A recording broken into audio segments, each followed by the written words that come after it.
আপনার মেয়ে আমাকে বিয়ে করবেন? হ্যাঁ, আমার মেয়ে বিয়ে করবে, কিন্তু আমার মেয়ে পা ভেঙে গেছে। আমার মেয়ে কোনোদিনও মা হতে পারবে না। আমার মেয়েকে কে বিয়ে করবে? মালকিন, আমি বিয়ে করব। মালকিন, আমার বড় বড় 2টা স্বর্ণের দোকান আছে, এই যে দেখেন। আপনার মেয়ে আমাকে বিয়ে দেন।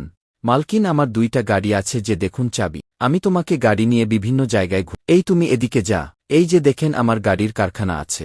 মালকিন, তোমার মেয়ে আমাকে বিয়ে দেন। মালকিন, আমার পানির দোকান আছে। আপনার মেয়ে আমাকে বিয়ে দেয়।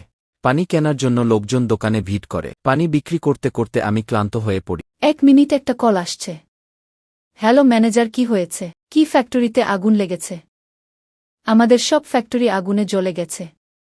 আমাদের সব সম্পত্তি শেষ হয়ে গেছে। এখন আমাদেরকে কিছুই নেই। এখন আমাদের কি হবে? আমাকে কে বিয়ে করবে? তোর মতো বেকার মেয়েকে আমি বিয়ে করব না। আমি এখন ভালো আছি আমার স্বর্ণের দোকান নিয়ে। আমিও তোর মতো গরিব মেয়েকে বিয়ে করব না। আমি আমার গাড়ি নিয়ে এখন ভালো আছি।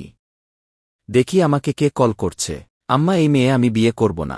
আমার জন্য আর একটা মেয়ে দেখো। এই চল, তুমি আমার সাথে চলো। সবাই চলে গেছে, তুমি কেন দাঁড়িয়ে থাকছ? আমিও চলে যাচ্ছি। তোমার মতো বেকার মেয়েকে কেউ বিয়ে করবে না। বেটা শোনো, সবাই চলে গেছে। দেখবি আমাদের জন্য কেউ লাইক সাবস্ক্রাইব করবে না। বুঝতে পারছি সবার উদ্দেশ্য আমাদের সম্পত্তির উপর।